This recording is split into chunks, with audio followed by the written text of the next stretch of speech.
अहानबद movies reveal Manipur मयामबु तरामना ओक्सबगा लोइनना इकोकनोना खुरुमजरी ngasisu movies reveal Manipur war drama category चनबा हॉलीवुड मूवी अमा पुदुना लाक्सरीबा मूवी असिगी ममिंगना अनब्रोकन हारिबा मूवी असी IMDb की रेटिंग 10 की मनुंग 7.2 फंकी रोटन टोमेटोस 51% अमदी गूगल यूजर सिंगना 87 लाइक पीबा अदुगुमलबा थोइदोक हेंदोकना ममिंग चलबा मूवी अमा हाइबदु ngasi फावबो ओइदुना लेरी मूवी असिदा मरु ओइबा सक्तम लांगलिबि सिंगदी अमेरिकन वार हेरो ओइरिबा लुइस जेम्परिनी की सक्तम द जैको कोनेल मयामना उचेक हाइना मिंगथोनबा जापानीज लानमी की ऑफिसर मुत्सोहिरो वातानाबे की सक्तम दना मियाबी फिल कौबा अमेरिकन लानमी अमगी सक्तम दना डोनाल्ड ग्लीसन मैक कौबा अमेरिकन लानमी अमगी सक्तम दना फिन विट्रोक असिनसिंगबनी मूवी असी मणिपुरी दा हंदोक्सबा मतमदा सोइखिबा लानखिबा सिथा नांदहुबा यावबसु मूवीज रिवील मणिपुर की माइकैदगी ngakpiyu हाइना मयाम की मफमदा नोलुकना निंगसिंगजरी दुदी मूवी असी हौजरगे मयाम पुनिंग चंगना तामिनारसी अनब्रोकन हारिबा मूवी असी सेकेंड वर्ल्ड वॉर मनुंगदा थोखिबा अमेरिकन वार हेरो ओइरिबा लुइस जेम्परिनी की पुंसी वारीदा युमफम ओइबा वार ड्रामा फिल्म अमनी फिल्म असी असेंगबा थोखिबा थौदोक्तु युमफम ओइदुना सेकेंड वर्ल्ड वॉर मनुंगदा लुइस जेम्परिनीबु येंगनबा सिंगना मतौ करमना लानफा अमोइना फाखिबा अमदी महाकी अखांग कनबगी मतौ अदु फिल्म असिदा उल्ली मूवी असिगी हौदोरकपदा US एयरक्राफ्ट अमना जापान ऑक्युपाइड तौबा लम सरुक्ता पाइसिल्लंबदु उल्लदुना मूवी असी हौदोरकली मूवी असिगी मरु ओइबा सक्तम लांगलिबा लुइस जेम्परिनी US एयरक्राफ्ट अमदा अतोपा क्रूमेट सिंगा तोंगमिन्नदुना जापान दा संगसिलक्लिबा मिशन अदुगिदमक महाकी एयरक्राफ्ट अदुदै लैरिबा टारगेट एम तौदुना बॉम्ब थादनबा लैबा मिसक अमा ओइरमी जापान ऑक्युपाइड तौरिबा लम सरुक अदु यौसिलक्पा उबदा लुइस न बॉम्ब थादबा हौनबा खंगलमी अमदी महाकी क्रूमेट सिंगना जापानीज न ऑक्युपाइड तौरिबा लम सरुक अदुदा माइ पाकना US एयरक्राफ्ट मयाम अदुदै बॉम्ब थादरक्लमी मखोइ सिंग अदु बॉम्ब थादबा लोइरदुना हन्नबगी सेम सारकपदा जापानीज फाइटर प्लेन मयाम अमा पाइसिलक्तुना US एयरक्राफ्ट सिंग अदुदा अटैक तौबा हरक्लमी असुमना अकनबा मओंग अमदा US अमदी जापानीज एयरक्राफ्ट सिंगी मरक्ता खुथोंगनरमी मदुदा लुइस की क्रूमेट सिंग अदु अशोकपा नंगलमी अमदी लुइस न तोंगलिबे एयरक्राफ्ट अदुसु अकाय अतोय नंगलमी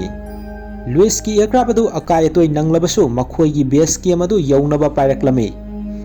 बेस केम अदु यौनबा होनबदा पुंग मंगा मुक पाइबा मथौ तानी हाइना पायलट अदुना लुइस ताहरमी असुमना जापानीज एयरक्राफ्ट सिंग अदुगा नोमै कामना दुना लाक्लबा तुंगदा अमेरिकन सिंग अदु मखोयगी बेस केम दा यौरक्तुना लुइस न तोंगलिबे एयरक्राफ्ट अदु रनवे दा ताबदा तयार अदु कायरमी अदुबु उचिन नाचिना सोइदा ngamdana लुइस की एयरक्राफ्ट अदु तयार कायरबसु कायना माइ पाकना लैंडिंग तौबा हाइबदु ओइरमी मसिगी मतुंगदा सिन असि लुइस ना अंगांग ओइरिंगेगी मतमदा अमुक उलक्ली अंगांग ओइरिंगेगी मतमदा महाक्सि सयनबा कातुकारन तौबा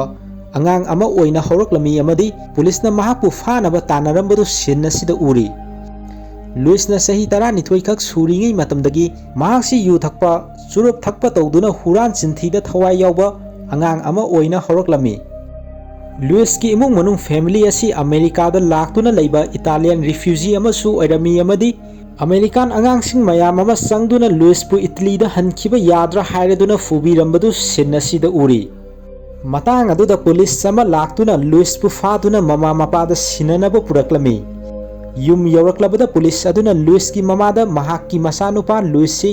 अतोपा अंगांगसिंगा फुनरगा लेरमले अमदी महाक्सी युसु थई हाइना ममादा पुलिस अदुना खंगलमी मसिगी मतुंगदा लुइस पु मपाना सई थांगदुना लम हेनबगिदमक वारक वातेमलमी नोंमा सानबगी मेच अमदा लुइस न लोना यु थक्तुना मेच अदुबु येंगलंबदु अतोपा मियोसिंगना थेंगनरकपदे लुइस न महाकु फादनबा हाइदना कन्ना यांगना सेनखिरमी लुइस न लमजेल यांगना कन्ना सेनखिबदु महाकी मयाम्बा पेट जेम्परिनीना उरमी मसिगी मतुंगदा लुइस पु लमजेल लोय अमा ओइनबा ट्रेन तौबा महाकी मयाम्बना हौरक्लमी अहानबदा लुइस न महाक्सी करीमता कानादबा मियोइनी अदुना लमजेल लोय अमा ओइबदा मतिक चारोय हाइना खंजरमी अदुबु महाकी मयाम्बना लुइस ता थाजबा थमी हायरदुना करीगुंबा नाहकना हाइबदी लुइस न लमजेल चेलबदी माइथीबा मियोय हाइबदु ओइररोय नत्रबदी लंबी सोरोक्ता तादुना लैबा मांगलबा मियोय हाइबदु ओइरनी हाइना लुइस पु लमजेल लोय अमा ओइनबा महाकी मयाम्बा पेट जेम्परिनीना पुंगनिंग थौगलमी असुमना लुइस की मयाम पेटना महाकी मनाव नुपा लुइस ता थाजब थंबा अदु उबदा लुइस लमजेलोय अमा ओइनबा सीरियस ओइना ट्रेनिंग तौब हौरक्लमी सही असुम असुम हौखिबना लमजेल मयाम अमदा लुइस हेन इम्प्रूव ओइरक्तुना माई पाकपगी महाव तंगब हौरक्लमी असुमना रेस मयाम अमदा लुइस न मांगजिल थादुना विनर ओइरमी नोंगमा रेस अमदा लुइस पु अतोपा लमजेलोय अमना लमजेल चेनमिनबदा नेसिलकपदै लुइस तुसनगे तौदुना रेस अदुदा महाक मनिंगदा हंदरक्लमी अदुबो हाइरिबा रेस अदु लुइस न कन्ना होनदुना मयामदगी मांगजिल थाना चेंखलक्लमी अमदी रेस अदुबु येंगलिबा महाकी मयाम अदुना लुइस पु पुंगनिंग थौगलदुना अरोइबददी लुइस न रेस अदु अहानबा तादुना विनर ओइरमी माइल अमगी रेस अदु लुइस न मिनिट 3 सेकेंड 12 दा चेंदुना अमेरिकन हिस्ट्री दा हाई स्कूल की लमजेलोय अमना ख्वाइदे यांगना थुना चेनबा ngambagidamक लुइस न रेकॉर्ड थनमी मसीना मरम ओइरगा लुइस पु USA रिप्रेजेंट तौदुना ओलंपिक यावनबगी खुदोंग चाबदु फंगलमी असुमना 1936 ओलंपिक अदु यावबा चनबगीदमक लुइस ट्रेन स्टेशन अमदा लाक्लमी महाकी मयाम पेटना लुइस ता मिकुप अमा वाबना पुंसी सुपगी इकाई खुमनबा पेनबा फंगदोइनी काउगनु हाइना लुइस पु पुंगनिंग थौगतुना ट्रेन स्टेशन अदुदा थिंदोपिरमी असुमना 1936 ता पांगथोकिबा ओलंपिक अदुदा लुइस न किलोमीटर 5 की लमजेल दा सरुक यारमी लुइस की टाउन अदुदा लैरिबा मिपुंग खुदिमक यावना महाकी फैमिली की मियोय सिंग अदु रेडियो की मनाक्ता फमदुना लुइस न लमजेल चेनगदबा अदुगिदमक पाउ तानबा ngairami लमजेल अदु हौरदुना लेप खरा चेलब तुंगदा लुइस अतोपा लमजेलोइदगी मनिंग इथंग थंगना चेलमी अमदी रेस अदुगी पंथुंगफम यौरमदाइदा लुइस न कन्ना लैजबी थादुना फुल स्पीड मयाम अदुदगी मांगजिल थाना चेंखलक्लमी लाइबक थीबदी रेस अदु मेडल फंगबा यागदबा पोजिशन दा लुइस न ताबदी ngamlamde हाइबदी रेस अदु लुइस न थर्ड फावबगी मनुंगदा चनबा ngamhaukhide अदुबु रेस अदुगी पंथुंगफम यौगदबा अरोइबा लेप अदु 56 सेकेंड लुइस न चेनबगीदमक अनौबा वर्ल्ड रेकॉर्ड अमा लुइस न थंबदी ngamhauki हारिबा ओलंपिक असी 1936 ता पांगथोकपनी अमदी मथंगी टोक्यो जापान दा पांगथोकदबा 1940 ओलंपिक ता लुइस न महाकी कंट्री की दमक सरुक यादुना मेडल अमा फंगबसी लुइस की मंगलान ओइजरमी लाइबक थीबदी पृथ्वी की अनीसुबा लंजाउना मरम ओइरगा 1940 की ओलंपिक अदु कैंसिल तौखिबना लुइस न मंगजखिबा मंगलान अदु मंगफाउना खिरमदे असुमना सिन असी मूवी असिगी हौरकपदा लुइस की एयरक्राफ्ट अदु माई पाकना मखोइगी बेस ता लैंडिंग तौखिबा अदुदा अमुक उलगली मथंगदना अमुक मखोइगी बेस केम लैबम अदुदा लुइस न मखाताना लान मनुंग ओइजरबसु लमजेल चेंदुना ट्रेनिंग तौरंबदु उरी हंदकी लुइस न चेनबदा चंगलिबा मतम असी ममांगदा चेनबदा चंगखिबा मतमदगी ngανkhana चेनबा ngamduna improve oibadu thengnarami matang aduda combat rescue mission ama pangthoknabagidamak mahaki crewmate singna Luis ta paw tamlami asumna rescue mission adugidamak Luis yauna atopa crewmate sing adu yadabana yomlaba amanba plane amada pairaklami masina maram oraga plane adu fana sangna pairaklaba tungda engine fail oirakpadagi samudrada tasilami समुद्रदा plane अदु तासिनबा अदुगी साफुना मरम ओइरगा plane अदु तंखाई ताना कायरमी अमदी अकाइबा plane अदुदा इसिंग संगसिनदुना समुद्र मनुंगदा plane अदु लुपखिरमी लाइबक थीबा थौदोक अदुना लुइस यावना फिल अमदी मेक कौबा मियोय मखोय अहुमदमक हिंगहौरमी अमदी अतै क्रूमेट सिंग अदुना एक्सीडेंट अदुदा सीखिरमी प्लेन अदुदा यावरकपा ही अनिदा मखोयना मतम खरा हिंगनबदा संगदबा इमरजेंसी किट खरागा लोइनदुना तोंगलमी एक्सीडेंट अदुदा फील्डे मकोकता असोप नंगलमी लुइस अमदी मेकती करिसु थोइदोकपा असोप यावरमदे मखोयना एक्सीडेंट थोक्तुना प्लेन कायदुना तासिल्लिबा समुद्रगी करंबा मफमदनो हाइबसी खंगदबना अमदी मखोयबु थिरक्तुना मतेंग पांगलकदबा अदुगी ओइथोकपा नेमबना मरम ओइरगा मखोय समुद्र मयाय असिदा सीरगनी हाइना मेकना मथवाय वाजरमी अदुबु पुंगनिंग सोंददनबा लुइसना मखोय करिसु सीरोय हाइना मेकबु थेमजिलमी प्लेन अदुदा यावरकपा चॉकलेट बार खरा अमदी थकनबा इसिंग खरा मखोयना लोइनरमी चॉकलेट खरा अमा अयुक्ता चाबा अमदी खरा अमना नुमिदांगदा चादुना थकनबा इसिंग अदु खजिक खजिक अनिरक अहुमलक थकपा हाइना मखोय सिंग अदु यानरमी मखोयबु समुद्र अदुदगी रेस्क्यू करम कांदा तौरकनी खंगदबना ꯂꯩꯔꯤꯕ ꯆꯥꯅꯕ ꯑꯗꯨ ꯈꯖꯤꯛ ꯈꯖꯤꯛ ꯆꯥꯗꯨꯅ ꯔꯦꯁꯀ꯭ꯌꯨ ꯇꯧꯔꯛꯄ ꯂꯥꯛꯇ꯭ꯔꯤꯕ ꯐꯥꯎꯕ ꯍꯤꯡꯅꯕ ꯑꯣꯏꯔꯝꯃꯤ꯫ ꯅꯨꯃꯤꯗꯥꯡꯒꯤ ꯃꯇꯝ ꯑꯣꯏꯗꯨꯅ ꯃꯈꯣꯏꯁꯤꯡ ꯑꯗꯨ ꯇꯨꯝꯗꯔꯝꯃꯤ ꯑꯃꯗꯤ ꯃꯊꯪꯒꯤ ꯑꯌꯨꯛꯇ ꯑꯦꯌꯔꯄ꯭ꯂꯦꯟ ꯑꯃ ꯃꯈꯣꯏꯒꯤ ꯃꯊꯛꯇ ꯄꯥꯏꯔꯛꯄ ꯎꯕ ꯑꯗꯨꯗ ꯑꯦꯌꯔꯄ꯭ꯂꯦꯟ ꯑꯗꯨꯅ ꯃꯈꯣꯏꯕꯨ ꯎꯅꯕ ꯍꯥꯏꯗꯨꯅ ꯅꯣꯡꯊꯛꯇ ꯐ꯭ꯂꯦꯌꯔ ꯒꯟ ꯀꯥꯞꯄꯝꯃꯤ ꯑꯃꯗꯤ ꯁꯃꯨꯗ꯭ꯔꯒꯤ ꯏꯁꯤꯡꯗ ꯃꯆꯨ ꯁꯪꯅꯕ ꯍꯩꯗꯣꯛꯇꯨꯅ ꯃꯈꯣꯏꯕꯨ ꯀꯟꯕꯤꯅꯕ ꯍꯥꯏꯗꯨꯅ ꯁꯤꯒꯅꯦꯜ ꯄꯤꯗꯨꯅ ꯂꯥꯎꯔꯝꯃꯤ꯫ ꯑꯗꯨꯕꯨ ꯑꯦꯌꯔꯀ꯭ꯔꯥꯐ ꯑꯗꯨꯅ ꯊꯣꯏꯗꯣꯛꯄ ꯏꯪꯒꯤꯠ ꯑꯃꯠꯇ ꯄꯤꯔꯝꯗꯅ ꯄꯥꯏꯗꯨꯅ ꯆꯠꯈꯤꯔꯝꯃꯤ꯫ ꯑꯁꯨꯝꯅ ꯃꯈꯣꯏ ꯑꯍꯨꯝ ꯅꯤꯡꯕ ꯀꯥꯏꯗꯨꯅ ꯁꯃꯨꯗ꯭ꯔ ꯃꯌꯥꯏ ꯑꯗꯨꯗ ꯂꯩꯔꯝꯃꯤ꯫ ꯂꯨꯏꯁꯅ ꯆꯥꯅꯕ ꯆꯣꯀ꯭ꯂꯦꯠ ꯑꯗꯨꯗ ꯌꯦꯡꯂꯛꯄꯗ ꯆꯣꯀ꯭ꯂꯦꯠ ꯑꯗꯨꯒꯤ ꯃꯀꯨ ꯉꯥꯛꯇ ꯉꯥꯏꯔꯝꯕ ꯑꯗꯨ ꯎꯔꯛꯂꯝꯃꯤ꯫ ꯍꯥꯏꯔꯤꯕ ꯆꯣꯀ꯭ꯂꯦꯠꯁꯤꯡ ꯑꯗꯨ ꯃꯦꯛꯅ ꯅꯨꯃꯤꯗꯥꯡꯒꯤ ꯃꯇꯝꯗ ꯂꯣꯏꯅ ꯆꯥꯊꯣꯛꯂꯝꯕ ꯑꯣꯏꯔꯝꯈꯤ꯫ ꯑꯁꯨꯝꯅ ꯆꯥꯅꯕꯁꯤꯡ ꯑꯗꯨ ꯍꯥꯏꯅꯈꯤꯕ ꯋꯥꯐꯝ ꯑꯗꯨ ꯉꯥꯛꯇꯅ ꯃꯇꯣꯝꯇꯅ ꯂꯣꯏꯅ ꯆꯥꯊꯣꯛꯂꯝꯕ ꯑꯗꯨꯗ ꯂꯨꯏꯁ ꯃꯩ ꯍꯧꯗꯨꯅ ꯁꯥꯎꯔꯝꯃꯤ꯫ ꯑꯗꯨꯕꯨ ꯀꯔꯤꯗꯤ ꯇꯧꯔꯨꯅꯤ? ꯑꯁꯨꯝꯅ ꯃꯈꯣꯏꯁꯤꯡ ꯑꯗꯨ ꯆꯥꯗ ꯊꯛꯇꯅ ꯍꯤ ꯑꯗꯨꯗ ꯅꯨꯃꯤꯠ ꯅꯤꯅꯤ ꯂꯩꯔꯛꯂꯝꯃꯤ꯫ ꯍꯨꯝꯅꯤ ꯁꯨꯕ ꯅꯨꯃꯤꯠꯇ ꯎꯆꯦꯛ ꯑꯃ ꯄꯥꯏꯔꯛꯇꯨꯅ ꯃꯈꯣꯏꯒꯤ ꯍꯤ ꯑꯗꯨꯗ ꯇꯣꯡꯂꯛꯂꯝꯃꯤ꯫ ꯆꯥꯅꯕꯒꯤ ꯑꯇꯣꯞꯄ ꯄꯥꯝꯕꯩ ꯂꯩꯇ꯭ꯔꯕꯅ ꯎꯆꯦꯛ ꯑꯗꯨ ꯂꯨꯏꯁꯅ ꯈꯪꯍꯧꯗꯅ ꯃꯈꯣꯡꯗ ꯐꯥꯗꯨꯅ ꯃꯈꯣꯏ ꯑꯍꯨꯝ ꯆꯪꯗꯨꯅ ꯐꯥꯔꯕ ꯇꯨꯡꯗ ꯑꯔꯥꯝ ꯈꯧꯔꯥꯡꯕꯗꯨ ꯀꯣꯛꯅꯕ ꯎꯆꯦꯛ ꯑꯗꯨ ꯍꯤꯡꯅ ꯆꯥꯔꯝꯃꯤ꯫ ꯑꯗꯨꯕꯨ ꯄꯨꯛ ꯍꯥꯡꯕꯅ ꯃꯔꯝ ꯑꯣꯏꯔꯒ ꯑꯃꯗꯤ ꯑꯍꯥꯟꯕ ꯑꯣꯏꯕꯅ ꯍꯤꯡꯅ ꯆꯥꯕꯒꯤ ꯍꯩꯅꯗꯕꯅ ꯃꯈꯣꯏ ꯑꯍꯨꯝꯅ ꯆꯥꯁꯤꯟꯈ꯭ꯔꯤꯕꯁꯤꯡ ꯑꯗꯨ ꯂꯣꯏꯅ ꯑꯣꯊꯣꯔꯛꯂꯝꯃꯤ꯫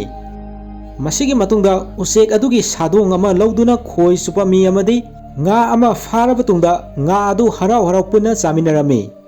ꯅꯣꯡꯃ ꯅꯨꯃꯤꯗꯥꯡ ꯑꯃꯗ ꯃꯈꯣꯏ ꯑꯍꯨꯝ ꯑꯗꯨ ꯇꯨꯝꯂꯤꯉꯩꯗ ꯑꯀꯟꯕ ꯅꯨꯡꯁꯤꯠ ꯁꯤꯠꯂꯛꯄꯅ ꯃꯔꯝ ꯑꯣꯏꯔꯒ ꯏꯁꯤꯡꯒꯤ ꯑꯀꯟꯕ ꯏꯄꯣꯝ ꯃꯔꯛꯇ ꯋꯥꯅ ꯈꯥꯡꯂꯝꯃꯤ꯫ ꯂꯨꯏꯁꯅ ꯑꯀꯟꯕ ꯅꯨꯡꯁꯤꯠ ꯑꯗꯨꯗꯒꯤ ꯃꯍꯥꯛꯄꯨ ꯀꯟꯕꯤꯅꯕ ꯍꯥꯏꯗꯨꯅ ꯏꯁꯣꯔꯒꯤ ꯃꯐꯝꯗ ꯅꯤꯖꯔꯝꯃꯤ꯫ ꯀꯔꯤꯒꯨꯝꯕ ꯏꯁꯣꯔꯅ ꯃꯍꯥꯛꯄꯨ ꯀꯟꯕꯤꯔꯕꯗꯤ ꯏꯁꯣꯔꯅ ꯄꯥꯝꯂꯤꯕ ꯈꯨꯗꯤꯡꯃꯛꯇꯨ ꯃꯍꯥꯛꯅ ꯇꯧꯒꯅꯤ ꯍꯥꯏꯅ ꯏꯁꯣꯔꯗ ꯅꯤꯖꯔꯝꯃꯤ꯫ ꯂꯥꯏꯕꯛ ꯐꯕꯗꯒꯤ ꯑꯀꯟꯕ ꯅꯨꯡꯁꯤꯠ ꯑꯗꯨ ꯀꯔꯤꯁꯨ ꯊꯣꯏꯗꯣꯛꯄ ꯑꯁꯤ ꯑꯅꯥ ꯌꯥꯎꯗꯅ ꯍꯧꯈꯤꯔꯝꯃꯤ꯫ ꯉꯥꯏꯍꯥꯛꯀꯤ ꯃꯇꯨꯡꯗ ꯅꯣꯡ ꯇꯥꯔꯛꯇꯨꯅ ꯃꯈꯣꯏꯒꯤ ꯑꯔꯥꯝ ꯈꯧꯔꯥꯡꯕ ꯑꯗꯨ ꯀꯣꯛꯅꯕ ꯃꯌꯥ ꯀꯥꯊꯣꯛꯇꯨꯅ ꯅꯣꯡꯒꯤ ꯏꯁꯤꯡ ꯑꯗꯨ ꯊꯛꯂꯝꯃꯤ ꯑꯃꯗꯤ ꯑꯍꯥꯡꯕ ꯕꯣꯇꯜꯗ ꯇꯥꯔꯛꯂꯤꯕ ꯅꯣꯡꯒꯤ ꯏꯁꯤꯡ ꯑꯗꯨ ꯌꯥꯁꯤꯜꯂꯝꯃꯤ꯫ ꯅꯨꯃꯤꯠ ꯈꯔꯒꯤ ꯃꯇꯨꯡꯗ ꯃꯈꯣꯏꯅ ꯇꯣꯡꯂꯤꯕ ꯍꯤ ꯑꯗꯨꯒꯤ ꯃꯅꯥꯛꯇ ꯁꯥꯛ ꯑꯃ ꯂꯥꯛꯄ ꯑꯗꯨ ꯃꯈꯣꯏꯅ ꯐꯥꯗꯨꯅ ꯁꯥꯛ ꯑꯗꯨ ꯍꯤꯡꯅ ꯆꯥꯔꯝꯃꯤ꯫ ꯑꯁꯨꯝꯅ ꯃꯈꯣꯏ ꯑꯍꯨꯝ ꯁꯃꯨꯗ꯭ꯔ ꯑꯗꯨꯗ ꯍꯤꯡꯂꯛꯄ ꯅꯨꯃꯤꯠ 23ꯅꯤ ꯁꯨꯔꯝꯃꯤ꯫ 23ꯅꯤ ꯁꯨꯕ ꯅꯨꯃꯤꯠ ꯑꯗꯨꯗ ꯃꯈꯣꯏꯒꯤ ꯃꯊꯛꯇ ꯄ꯭ꯂꯦꯟ ꯑꯃ ꯄꯥꯏꯔꯛꯄꯗꯨ ꯎꯕꯗ ꯂꯨꯏꯁꯅ ꯐ꯭ꯂꯦꯌꯔ ꯒꯟꯒꯤ ꯃꯔꯨ ꯑꯅꯤ ꯅꯣꯡꯊꯛꯇ ꯀꯥꯞꯇꯨꯅ ꯃꯈꯣꯏꯕꯨ ꯃꯇꯦꯡ ꯄꯥꯡꯅꯕ ꯍꯥꯏꯗꯨꯅ ꯄ꯭ꯂꯦꯟ ꯑꯗꯨꯗ ꯎꯅꯕ ꯏꯪꯒꯤꯠ ꯄꯤꯔꯝꯃꯤ꯫ ꯑꯍꯥꯟꯕꯗꯗꯤ ꯄ꯭ꯂꯦꯟ ꯑꯗꯨꯅ ꯃꯈꯣꯏ ꯑꯍꯨꯝꯕꯨ ꯎꯗꯕ ꯃꯥꯟꯗꯨꯅ ꯄꯥꯏꯈꯤꯔꯝꯃꯤ ꯑꯃꯗꯤ ꯄ꯭ꯂꯦꯟ ꯑꯗꯨ ꯑꯃꯨꯛ ꯍꯜꯂꯛꯇꯨꯅ ꯃꯈꯣꯏ ꯑꯍꯨꯝꯅ ꯂꯩꯔꯤꯕ ꯃꯥꯏꯀꯩ ꯇꯝꯅ ꯄ꯭ꯂꯦꯟ ꯑꯗꯨ ꯊꯧꯖꯤꯜꯂꯛꯂꯝꯃꯤ꯫ ꯑꯗꯨꯕꯨ ꯂꯥꯏꯕꯛ ꯊꯤꯕꯗꯤ ꯄ꯭ꯂꯦꯟ ꯑꯗꯨ ꯖꯄꯦꯅꯤꯁ ꯑꯦꯌꯔꯀ꯭ꯔꯥꯐ ꯑꯣꯏꯔꯝꯗꯨꯅ ꯃꯈꯣꯏ ꯑꯍꯨꯝ ꯑꯗꯨꯗ ꯅꯣꯡꯃꯩ ꯀꯥꯞꯁꯤꯜꯂꯛꯂꯝꯃꯤ꯫ ꯃꯈꯣꯏ ꯑꯍꯨꯝ ꯑꯗꯨ ꯏꯁꯤꯡꯗ ꯆꯣꯡꯊꯗꯨꯅ ꯅꯣꯡꯃꯩ ꯀꯥꯞꯄꯛꯄ ꯑꯗꯨ ꯄꯥꯟꯗꯅꯕ ꯍꯣꯠꯅꯔꯝꯃꯤ꯫ ꯄ꯭ꯂꯦꯟ ꯑꯗꯨ ꯄꯥꯏꯈ꯭ꯔꯕ ꯃꯇꯨꯡꯗ ꯃꯈꯣꯏꯒꯤ ꯍꯤ ꯑꯗꯨꯗ ꯇꯣꯡꯈꯠꯂꯛꯅꯕ ꯀꯥꯈꯠꯂꯛꯄꯗ ꯍꯤ ꯑꯗꯨ ꯅꯣꯡꯃꯩ ꯃꯔꯨꯅ ꯄꯥꯟꯈꯤꯕꯒꯤ ꯃꯈꯨꯜ ꯃꯌꯥꯝ ꯑꯃ ꯍꯣꯔꯒ ꯂꯩꯔꯝꯕꯗꯨ ꯊꯦꯡꯅꯔꯝꯃꯤ꯫ ꯍꯤ ꯑꯗꯨꯕꯨ ꯇꯥꯎꯔꯒ ꯂꯩꯅꯕ ꯑꯍꯣꯕ ꯃꯈꯨꯜ ꯈꯔ ꯅꯞꯁꯤꯟꯗꯨꯅ ꯃꯦꯟꯁꯤꯜꯂꯝꯃꯤ꯫ ꯑꯁꯨꯝꯅ ꯃꯈꯣꯏ ꯁꯃꯨꯗ꯭ꯔ ꯑꯗꯨꯗ ꯂꯩꯔꯛꯄꯗꯨ ꯅꯨꯃꯤꯠ 35ꯅꯤ ꯍꯦꯜꯂꯛꯂꯝꯃꯤ꯫ ꯃꯈꯣꯏ ꯑꯍꯨꯝ ꯑꯗꯨ ꯅꯤꯡꯊꯤ ꯅꯨꯡꯉꯥꯏꯅ ꯆꯥꯗ ꯊꯛꯇꯕꯅ ꯃꯔꯝ ꯑꯣꯏꯔꯒ ꯍꯛꯆꯥꯡꯒꯤ ꯐꯤꯕꯝ ꯌꯥꯝꯅ ꯁꯣꯛꯆꯤꯜꯂꯛꯂꯝꯃꯤ꯫ ꯃꯈꯣꯏ ꯑꯍꯨꯝꯒꯤ ꯃꯔꯛꯇꯒꯤ ꯃꯦꯛ ꯆꯥꯗꯕꯅ ꯃꯔꯝ ꯑꯣꯏꯔꯒ ꯇꯞꯅ ꯁꯤꯗꯨꯅ ꯑꯔꯣꯏꯕ ꯌꯥꯍꯤꯞ ꯇꯥꯟꯈꯤꯔꯝꯃꯤ꯫ ꯍꯧꯖꯤꯛ ꯍꯤꯡꯂꯤꯕꯁꯤ ꯂꯨꯏꯁ ꯑꯃꯗꯤ ꯐꯤꯜꯗ ꯉꯥꯏꯍꯧꯔꯦ꯫ ꯃꯈꯣꯏ ꯑꯅꯤꯁꯨ ꯐꯤꯕꯝ ꯌꯥꯝꯅ ꯁꯣꯛꯄ ꯍꯥꯏꯕꯗꯨ ꯑꯣꯏꯔꯕꯅꯤ꯫ ꯃꯈꯣꯏ ꯑꯅꯤ ꯋꯥ ꯉꯥꯡꯕ ꯂꯦꯞꯄ ꯐꯥꯎ ꯉꯝꯗ꯭ꯔꯕꯅꯤ꯫ ꯃꯇꯝꯅ ꯑꯁꯨꯝ ꯍꯧꯈꯤꯕꯅ 94ꯅꯤ ꯁꯨꯕ ꯅꯨꯃꯤꯠ ꯑꯣꯏꯔꯝꯃꯤ꯫ ꯃꯈꯣꯏ ꯑꯅꯤ ꯃꯃꯤꯠ ꯐꯥꯎꯕ ꯅꯤꯡꯊꯤ ꯅꯨꯡꯉꯥꯏꯅ ꯄꯥꯡꯊꯣꯛꯄ ꯉꯝꯁꯤꯜꯂꯛꯇ꯭ꯔꯕꯅꯤ ꯑꯃꯗꯤ ꯃꯈꯣꯏꯒꯤ ꯑꯔꯣꯏꯕ ꯃꯤꯀꯨꯞ ꯍꯥꯏꯕꯗꯨ ꯌꯧꯁꯤꯜꯂꯛꯂꯕꯅꯤ꯫ ꯑꯗꯨꯕꯨ ꯃꯈꯣꯏꯅ ꯃꯃꯤꯠ ꯄꯥꯡꯊꯣꯔꯛꯄꯗ ꯃꯈꯣꯏꯒꯤ ꯃꯅꯥꯛꯇ ꯑꯆꯧꯕ ꯖꯍꯥꯖ ꯑꯃꯈꯛ ꯂꯩꯔꯝꯕꯗꯨ ꯊꯦꯡꯅꯔꯝꯃꯤ꯫ ꯖꯍꯥꯖ ꯑꯗꯨ ꯖꯄꯦꯅꯤꯁꯁꯤꯡꯒꯤ ꯑꯣꯏꯔꯝꯗꯨꯅ ꯖꯄꯦꯅꯤꯁ ꯂꯥꯟꯃꯤꯁꯤꯡ ꯑꯗꯨꯅ ꯃꯈꯣꯏ ꯑꯅꯤꯗ ꯅꯣꯡꯃꯩꯅ ꯑꯦꯝ ꯇꯧꯗꯨꯅ ꯂꯩꯔꯝꯃꯤ꯫ ꯑꯁꯨꯝꯅ ꯌꯦꯛꯅꯕꯒꯤ ꯂꯥꯟꯃꯤꯁꯤꯡ ꯑꯣꯏꯖꯔꯕꯁꯨ ꯎꯆꯤꯟ ꯅꯥꯆꯤꯟꯅ ꯃꯈꯣꯏ ꯑꯅꯤꯕꯨ ꯑꯁꯤꯕꯒꯤ ꯈꯌꯥꯇꯩ ꯀꯟꯗꯨꯅ ꯑꯥꯏꯂꯦꯟ ꯑꯃꯗ ꯃꯈꯣꯏ ꯑꯅꯤꯕꯨ ꯄ꯭ꯔꯤꯖꯅꯔ ꯑꯣꯐ ꯋꯥꯔ ꯑꯣꯏꯗꯨꯅ ꯖꯄꯦꯅꯤꯁꯁꯤꯡꯅ ꯐꯥꯗꯨꯅ ꯊꯅꯝꯃꯤ꯫ ꯁꯃꯨꯗ꯭ꯔꯗ ꯊꯥ ꯑꯃ ꯍꯦꯟꯅ ꯅꯤꯡꯊꯤ ꯅꯨꯡꯉꯥꯏꯅ ꯆꯥꯗ ꯊꯛꯇꯅ ꯂꯦꯜꯂꯛꯂꯕ ꯇꯨꯡꯗ ꯖꯄꯦꯅꯤꯁꯁꯤꯡ ꯑꯗꯨꯅ ꯃꯈꯣꯏ ꯑꯅꯤꯕꯨ ꯆꯥꯛ ꯆꯗꯨꯝ ꯈꯔ ꯄꯤꯖꯔꯝꯃꯤ꯫ ꯆꯥꯛ ꯆꯗꯨꯝ ꯑꯗꯨ ꯃꯈꯣꯏ ꯑꯅꯤꯅ ꯆꯥꯅꯤꯡꯅ ꯂꯥꯝꯅ ꯆꯥꯔꯝꯃꯤ꯫ ꯑꯁꯨꯝꯅ ꯅꯣꯡꯃ ꯅꯨꯃꯤꯠ ꯈꯔꯒꯤ ꯃꯇꯨꯡꯗ ꯂꯨꯏꯁꯄꯨ ꯋꯥꯍꯪ ꯍꯪꯅꯕ ꯃꯍꯥꯛꯀꯤ ꯁꯦꯜ ꯑꯗꯨꯗꯒꯤ ꯄꯨꯊꯣꯔꯛꯂꯝꯃꯤ꯫ ꯖꯄꯦꯅꯤꯁ ꯀꯣꯂꯣꯅꯦꯜ ꯑꯗꯨꯅ ꯂꯨꯏꯁꯄꯨ ꯑꯣꯂꯦꯝꯄꯤꯛ ꯑꯦꯊ꯭ꯂꯦꯠ ꯑꯃꯅꯤ ꯍꯥꯏꯕꯁꯤ ꯈꯪꯂꯝꯃꯤ ꯑꯃꯗꯤ US ꯁꯤꯡꯅ ꯁꯤꯖꯤꯟꯅꯕ ꯑꯅꯧꯕ ꯄ꯭ꯂꯦꯟꯒꯤ ꯃꯣꯗꯦꯜꯒꯤ ꯃꯇꯥꯡ ꯌꯥꯎꯅ ꯋꯥꯍꯪ ꯈꯔ ꯂꯨꯏꯁꯇ ꯍꯪꯂꯝꯃꯤ꯫ ꯖꯄꯦꯅꯤꯁ ꯀꯣꯂꯣꯅꯦꯜ ꯑꯗꯨꯅ ꯍꯪꯂꯤꯕꯁꯤꯡ ꯑꯗꯨ ꯂꯨꯏꯁꯅ ꯑꯈꯪꯕꯈꯩ ꯍꯥꯏꯔꯕ ꯇꯨꯡꯗ ꯂꯨꯏꯁ ꯑꯃꯗꯤ ꯐꯤꯜꯕꯨ ꯃꯈꯣꯏꯅ ꯂꯩꯔꯤꯕ ꯁꯦꯜ ꯑꯗꯨꯗꯒꯤ ꯃꯄꯥꯜꯗ ꯄꯨꯊꯣꯔꯛꯂꯝꯃꯤ꯫ ꯂꯥꯟꯃꯤꯁꯤꯡ ꯑꯗꯨꯅ ꯀꯣꯏꯁꯤꯟꯗꯨꯅ ꯃꯈꯣꯏ ꯑꯅꯤꯕꯨ ꯂꯦꯞꯍꯜꯂꯝꯃꯤ ꯑꯃꯗꯤ ꯃꯈꯣꯏ ꯑꯅꯤꯅ ꯁꯦꯠꯂꯤꯕ ꯃꯐꯤ ꯃꯔꯣꯜꯁꯤꯡ ꯑꯗꯨ ꯂꯧꯊꯣꯛꯍꯜꯂꯝꯃꯤ꯫ ꯖꯄꯥꯅꯤꯁ ꯂꯥꯟꯃꯤꯁꯤꯡꯅ ꯇꯧꯔꯤꯕ ꯃꯑꯣꯡ ꯑꯗꯨꯗ ꯃꯈꯣꯏ ꯑꯅꯤꯕꯨ ꯍꯥꯠꯀꯗꯧꯔꯕ ꯃꯥꯜꯂꯦ ꯍꯥꯏꯅ ꯁꯤꯔꯅꯤ ꯈꯟꯗꯨꯅ ꯃꯊ꯭ꯋꯥꯏ ꯋꯥꯖꯔꯝꯃꯤ꯫ ꯑꯗꯨꯕꯨ ꯃꯗꯨꯒꯤ ꯑꯣꯟꯅ ꯇꯩꯅꯕꯗ ꯖꯄꯥꯅꯤꯁ ꯂꯥꯟꯃꯤꯁꯤꯡ ꯑꯗꯨꯅ ꯃꯈꯣꯏ ꯑꯅꯤꯕꯨ ꯏꯁꯤꯡ ꯍꯩꯖꯤꯟꯗꯨꯅ ꯃꯁꯥ ꯃꯎ ꯑꯗꯨ ꯁꯦꯡꯗꯣꯛꯍꯜꯂꯝꯃꯤ꯫ ꯑꯁꯨꯝꯅ ꯃꯈꯣꯏ ꯑꯅꯤꯕꯨ ꯑꯥꯏꯂꯦꯟ ꯑꯗꯨꯗꯒꯤ ꯂꯥꯟꯐꯥ ꯑꯣꯏꯗꯨꯅ ꯇꯣꯀꯤꯌꯣꯗ ꯂꯩꯕ ꯄ꯭ꯔꯤꯖꯟ ꯀꯦꯝ ꯑꯃꯗ ꯄꯨꯔꯛꯇꯨꯅ ꯂꯩꯍꯜꯂꯝꯃꯤ꯫ ꯀꯦꯝ ꯑꯗꯨꯗ ꯑꯇꯣꯞꯄ ꯄ꯭ꯔꯤꯖꯅꯔꯁ ꯃꯌꯥꯝ ꯑꯃꯁꯨ ꯂꯩꯕꯗꯨ ꯁꯤꯟ ꯑꯁꯤꯗ ꯎꯔꯤ꯫ ꯂꯨꯏꯁ ꯑꯃꯗꯤ ꯐꯤꯜ ꯀꯦꯝ ꯑꯗꯨꯒꯤ ꯇꯣꯉꯥꯟ ꯇꯣꯉꯥꯟꯕ ꯃꯐꯝꯗ ꯂꯩꯍꯜꯂꯝꯃꯤ꯫ ꯀꯦꯝ ꯑꯗꯨꯒꯤ ꯀꯃꯥꯟꯗꯤꯡ ꯑꯣꯐꯤꯁꯥꯔ ꯑꯗꯨ ꯌꯥꯝꯅ ꯁꯥꯊꯤꯔꯝꯃꯤ꯫ ꯃꯍꯥꯛꯀꯤ ꯃꯃꯤꯡ ꯑꯁꯤ ꯀꯣꯔꯄꯣꯔꯦꯜ ꯑꯣꯏꯕ ꯃꯨꯠꯁꯨꯍꯤꯔꯣ ꯋꯥꯇꯥꯅꯥꯕꯤ ꯀꯧꯔꯝꯃꯤ꯫ ꯀꯃꯥꯟꯗꯤꯡ ꯑꯣꯐꯤꯁꯥꯔ ꯀꯣꯔꯄꯣꯔꯦꯜ ꯋꯥꯇꯥꯅꯥꯕꯤꯒꯤ ꯃꯇꯨꯡ ꯏꯟꯅ ꯄ꯭ꯔꯤꯖꯅꯔꯁ ꯈꯨꯗꯤꯡꯃꯛ ꯖꯄꯥꯟꯒꯤ ꯌꯦꯛꯅꯕꯅꯤ, ꯃꯔꯝ ꯑꯗꯨꯅ ꯄ꯭ꯔꯤꯖꯅꯔꯁꯤꯡ ꯑꯁꯤ ꯌꯦꯛꯅꯕꯗꯧꯅ ꯂꯣꯏꯅꯒꯅꯤ ꯍꯥꯏꯅ ꯄ꯭ꯔꯤꯖꯅꯔꯁ ꯃꯌꯥꯝ ꯑꯗꯨꯗ ꯈꯪꯍꯜꯂꯝꯃꯤ꯫ ꯄ꯭ꯔꯤꯖꯅꯔꯁ ꯃꯌꯥꯝ ꯂꯦꯞꯄꯒ ꯂꯩꯍꯜꯂꯤꯕ ꯑꯗꯨꯒꯤ ꯃꯔꯛꯇ ꯂꯩꯔꯤꯕ ꯂꯨꯏꯁꯅ ꯋꯥꯇꯥꯅꯥꯕꯤꯗ ꯌꯦꯡꯂꯒ ꯂꯩꯔꯝꯕ ꯑꯗꯨꯗ ꯋꯥꯇꯥꯅꯥꯕꯤꯅ ꯂꯨꯏꯁꯇ ꯌꯦꯡꯂꯛꯇꯨꯅ ꯃꯈꯣꯏ ꯑꯅꯤ ꯃꯤꯠꯆꯥꯅꯔꯝꯃꯤ꯫ ꯂꯨꯏꯁꯀꯤ ꯃꯅꯥꯛꯇ ꯋꯥꯇꯥꯅꯥꯕꯤꯅ ꯆꯪꯁꯤꯟꯗꯨꯅ ꯃꯍꯥꯛꯀꯤ ꯃꯃꯤꯠꯇ ꯌꯦꯡꯅꯕ ꯋꯥꯇꯥꯅꯥꯕꯤꯅ ꯂꯨꯏꯁꯇ ꯍꯥꯏꯔꯝꯃꯤ꯫ ꯂꯨꯏꯁꯅ ꯃꯍꯥꯛꯀꯤ ꯃꯤꯠꯇ ꯌꯦꯡꯂꯨꯕꯗ ꯋꯥꯇꯥꯅꯥꯕꯤꯅ ꯄꯥꯏꯔꯤꯕ ꯆꯩ ꯑꯗꯨꯅ ꯂꯨꯏꯁꯀꯤ ꯃꯀꯣꯛꯇ ꯑꯃꯗꯤ ꯃꯃꯥꯏꯗ ꯍꯟꯖꯤꯟ ꯍꯟꯖꯤꯟ ꯀꯟꯁꯤꯟꯗꯨꯅ ꯃꯉꯣꯟꯗ ꯑꯃꯨꯛ ꯍꯟꯅ ꯍꯪꯒꯠꯅ ꯌꯦꯡꯗꯅꯕ ꯍꯥꯏꯅ ꯂꯨꯏꯁꯇ ꯋꯥꯇꯥꯅꯥꯕꯤꯅ ꯆꯦꯛꯁꯤꯟꯋꯥ ꯈꯪꯍꯜꯂꯝꯃꯤ꯫ ꯅꯨꯃꯤꯗꯥꯡꯒꯤ ꯃꯇꯝꯗ ꯂꯨꯏꯁꯀ ꯂꯩꯃꯤꯟꯅꯔꯤꯕ ꯑꯇꯣꯞꯄ ꯄ꯭ꯔꯤꯖꯅꯔꯁꯤꯡ ꯑꯗꯨꯅ ꯋꯥꯇꯥꯅꯥꯕꯤꯒꯤ ꯃꯃꯤꯡ ꯑꯁꯤ ꯃꯈꯣꯏꯅ ꯀꯧꯕ ꯌꯥꯗꯕꯅꯤꯅ ꯃꯍꯥꯛꯀꯤ ꯃꯃꯤꯡ ꯑꯁꯤ ꯎꯆꯦꯛ ꯍꯥꯏꯅ ꯃꯈꯣꯏꯅ ꯊꯣꯜꯂꯤ ꯍꯥꯏꯅ ꯂꯨꯏꯁꯇ ꯋꯥꯔꯤ ꯁꯥꯔꯝꯃꯤ꯫ ꯃꯊꯪꯒꯤ ꯑꯌꯨꯛꯇ ꯄ꯭ꯔꯤꯖꯅꯔꯁ ꯃꯌꯥꯝ ꯑꯗꯨ ꯒ꯭ꯔꯥꯎꯟꯗ ꯄꯔꯦꯡ ꯂꯦꯞꯍꯟꯗꯨꯅ ꯂꯩꯍꯜꯂꯝꯃꯤ꯫ ꯀꯃꯥꯟꯗꯤꯡ ꯑꯣꯐꯤꯁꯥꯔ ꯋꯥꯇꯥꯅꯥꯕꯤ ꯊꯣꯛꯂꯛꯇꯨꯅ ꯄ꯭ꯔꯤꯖꯅꯔꯁ ꯃꯌꯥꯝ ꯑꯗꯨꯗ ꯍꯥꯏꯔꯝꯃꯤ, ꯄ꯭ꯔꯤꯖꯅꯔꯁ ꯃꯌꯥꯝ ꯑꯁꯤꯒꯤ ꯃꯔꯛꯇ ꯇꯦꯂꯦꯟ ꯂꯩꯕ ꯃꯤ ꯌꯥꯎꯏ, ꯃꯗꯨꯒꯤ ꯃꯔꯛꯇ ꯑꯣꯂꯦꯝꯄꯤꯛ ꯑꯦꯊ꯭ꯂꯦꯠ ꯑꯣꯏꯕ ꯃꯤꯑꯣꯏꯁꯨ ꯌꯥꯎꯏ, ꯃꯤꯑꯣꯏ ꯑꯗꯨꯗꯤ ꯂꯨꯏꯁꯅꯤ ꯍꯥꯏꯔꯗꯨꯅ ꯂꯨꯏꯁꯄꯨ ꯀꯧꯊꯣꯛꯂꯝꯃꯤ꯫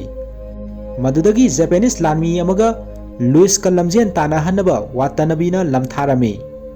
ꯑꯗꯨꯕꯨ ꯂꯨꯏꯁꯇꯤ ꯃꯇꯝ ꯀꯨꯏꯅ ꯆꯥꯗ ꯊꯛꯇꯅ ꯂꯩꯔꯛꯄ ꯑꯃꯗꯤ ꯆꯣꯛꯊꯕꯅ ꯃꯔꯝ ꯑꯣꯏꯔꯒ ꯂꯨꯏꯁꯅ ꯂꯝꯖꯦꯟ ꯆꯦꯟꯕꯗ ꯃꯈꯥꯗ ꯇꯨꯁꯤꯟꯗꯨꯅ ꯂꯝꯖꯦꯜ ꯑꯗꯨ ꯃꯥꯏꯊꯤꯕ ꯅꯪꯂꯝꯃꯤ꯫ ꯃꯗꯨꯗꯒꯤ ꯋꯥꯇꯥꯅꯥꯕꯤꯅ ꯂꯨꯏꯁꯄꯨ ꯀꯔꯤꯁꯨ ꯂꯩꯇꯕ ꯃꯤꯑꯣꯏꯅꯤ ꯍꯥꯏꯗꯨꯅ ꯃꯍꯥꯛꯅ ꯄꯥꯏꯔꯤꯕ ꯆꯩ ꯑꯗꯨꯅ ꯃꯤꯅꯨꯡꯁꯤ ꯂꯩꯇꯅ ꯂꯨꯏꯁꯄꯨ ꯐꯨꯔꯝꯃꯤ꯫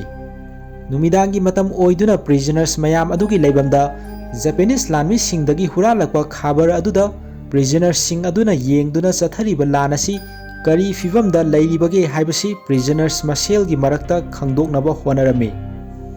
ꯄ꯭ꯔꯤꯖꯅꯔꯁ ꯑꯃꯅ ꯈꯕꯔ ꯑꯗꯨꯒꯤ ꯃꯇꯦꯡꯅ ꯃꯦꯞ ꯌꯦꯛꯊꯣꯛꯇꯨꯅ ꯂꯥꯟ ꯑꯁꯤꯗ ꯑꯃꯦꯔꯤꯀꯥꯒꯤ ꯑꯣꯏꯔꯤꯕ ꯄꯣꯖꯤꯁꯟ ꯑꯗꯨ ꯇ꯭ꯔꯦꯀꯤꯡ ꯇꯧꯔꯝꯃꯤ꯫ ꯃꯁꯤꯒꯤ ꯃꯇꯨꯡꯗ ꯄ꯭ꯔꯤꯖꯅꯔꯁꯤꯡ ꯑꯗꯨ ꯇꯣꯏꯂꯦꯠꯀꯤ ꯑꯃꯥꯡꯕꯁꯤꯡ ꯁꯦꯡꯗꯣꯛꯇꯨꯅ ꯍꯩꯗꯣꯛꯍꯟꯕ ꯌꯥꯎꯅ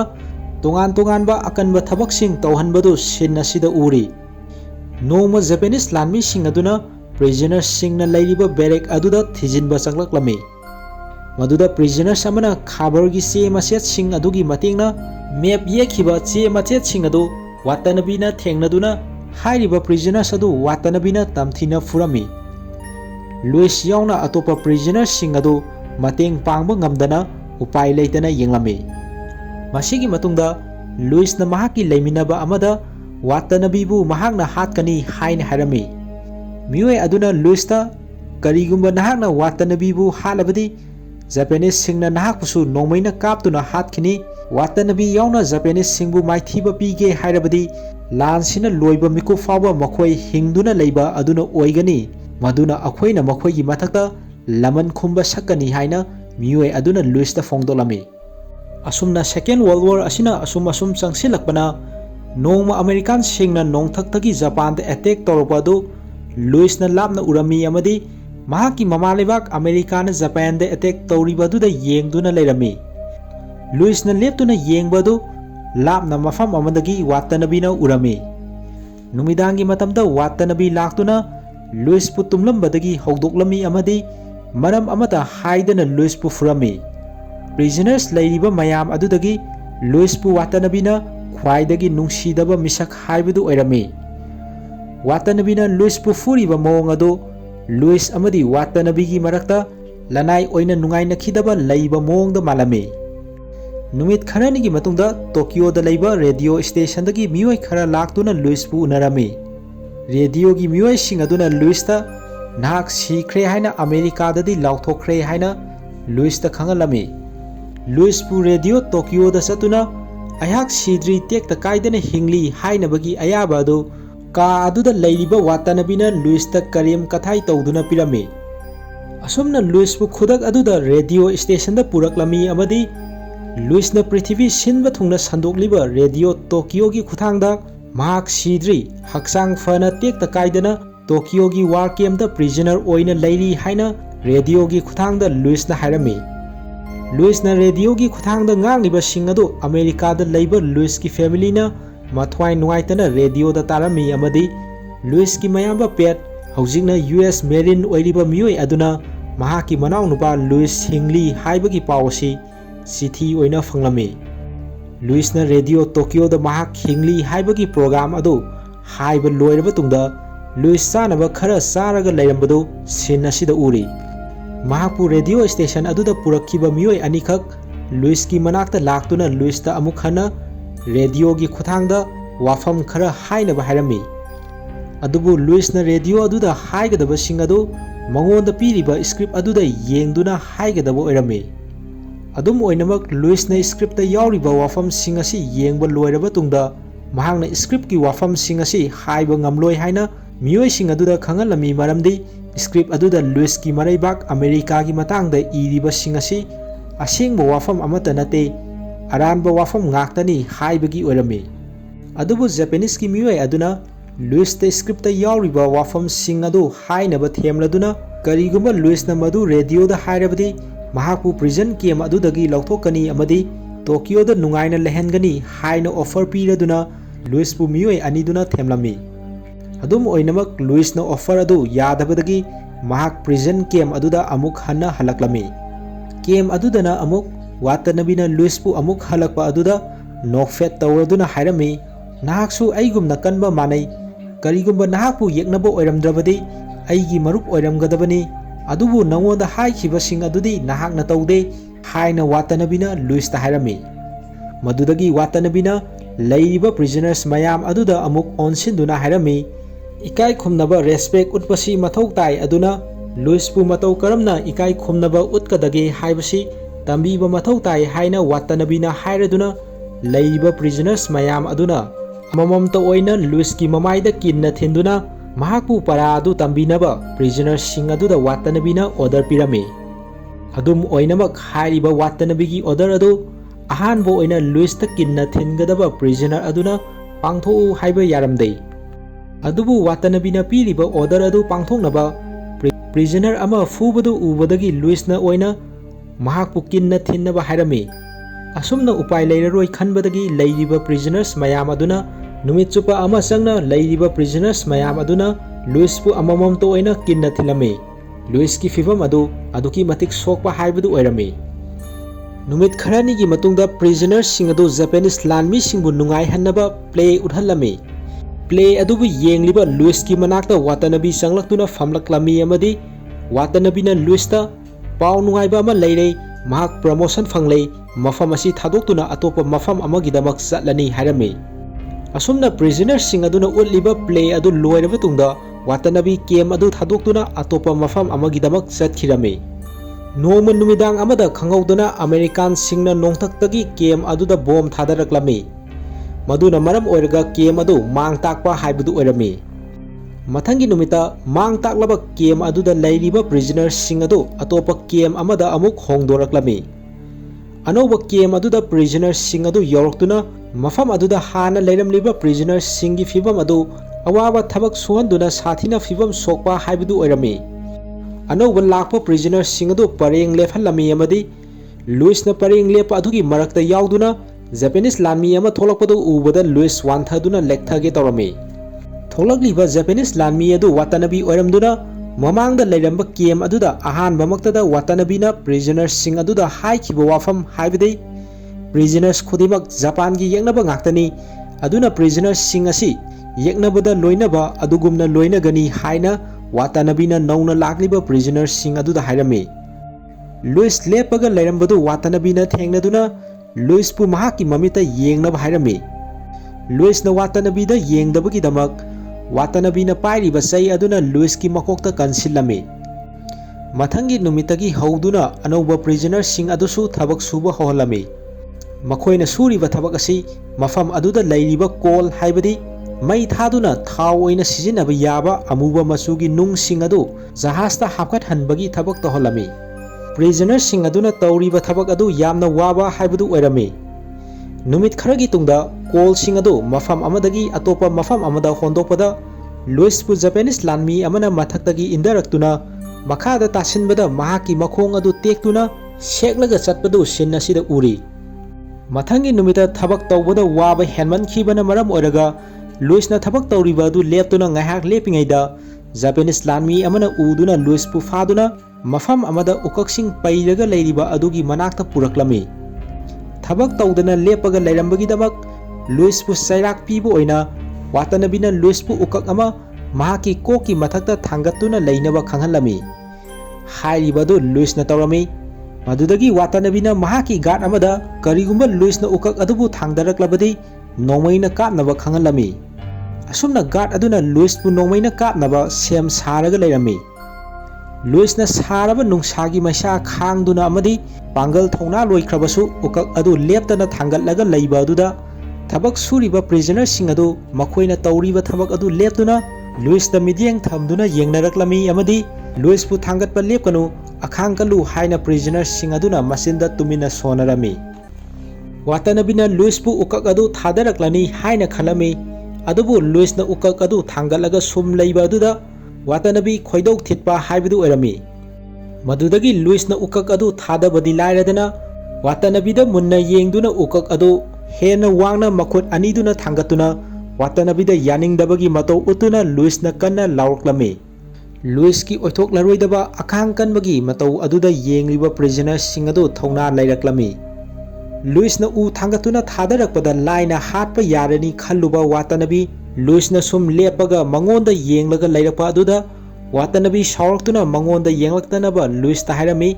amadi Watanabina sangsinduna Luis bu minungsi leitana tamthina furami. Matang aduda Luis na haukraba matamda mahakna lamjel chenduna akiba mayam adu maithiba pikhibadu ningsinglaklami. Luis pu fuba yaba furaba tungda Watanabi waraduna khuru kundaduna leirami. Masigi matungda Luis pu Watanabina furiba mafam aduda gyan tadana ahingduma taraga leibadu sin asida uri. Mathangi numita Japanese officer amana chathariba malemgi ani suba lanjau asi loire haina prisoners mayam aduda lauthoklami. Lal loibagi nungaiba harauba fongdokpa oina Japanese officer aduna prisoners mayam adubu manak nakpa turelda irujathoknaba hairami. Mahaki wafam aduda prisoners sing aduna makhoigi aroiba mikup adu yoraklamani haina khalami maramdi turel aduda makhoi loinamak hatoklagani haina prisoners sing aduna makhoigi wakhalda faurami. Adum oinamak prisoners sing aduna turelda kumdaduna leibada American bomber plane amakak makhoina leiriba mafam adu lalaga paikhibadu urami. Masidai prisoners sing adu khanglei madudi lan asi loire haibasi. Lal loire haibasi asengba khanglakpadai prisoners sing adu turel aduda harauba fongdoklami. Ngahaki matung ikan kanadana prisoners sing aduna leiriba kem aduda prisoners sing aduna sijinagadaba plane dagi supply gi potchai sing thadaraklami. Thadarakliba potchai sing adu prisoners sing aduna harauna khunduna setpa chaba tawrami. Prisoners sing aduna ningtambagi harauba fongdoklingaida Luis na Watanabina leiriba cabin aduda laklami. Watanabi mahaki lebam adu thadokduna chatkhiduna leiramdabadu Luis na thengnarami. Cabin aduda Watanabi amadi mahaki mapaga naminaba photo amaka khundoktuna thanambadu Luis na urami. Asumna prisoners sing adu masa masagi mayumda hanaduna Luis na plane dagi kumdarakpada leibak makhada kundaduna ground adu chupami. Luis na mahaki family gi miyoi sing adu sahi kharagi matungda amuk unarami. Asumna movie asigi loisinbagi sarukta Luis 1946 da luhongduna masanupa amaga masanupi amaga fanglami. Mamangda samudrada akanba nungsit aduda hingnabagi lanthengnabada Luis na isorgi mafamda nijakhiba adugi matung ina Luis ki makha taba punsida isorgi thabak thoram tawduna kathokhirami. Samudrada Luis kapuna lanthengminarakhiba filsu lan aduda hingduna mahaki matung taba punsida luhonglami. Luis amadi fil matam kuina marup oiduna lenkhirami. Nakal amadana usek haina maming tholiba Watanabi war criminal oiduna sahi mayam ama lotuna leiraba tungda USA na Japan ga marup oinaba mari semnaba honarapada Watanabe maral adu ngakpi khirami sahi kharagi matungda Luis na iswoda thajaba aduna maram oiraga mahak Japan da amuk hanna satuna mahakpu fabada yaukhiba miyoi sing aduga unaduna makhoi sing adu Luis na ngakpi khirami adubu Watanabe di Luis ko unau haibadi yakhiramde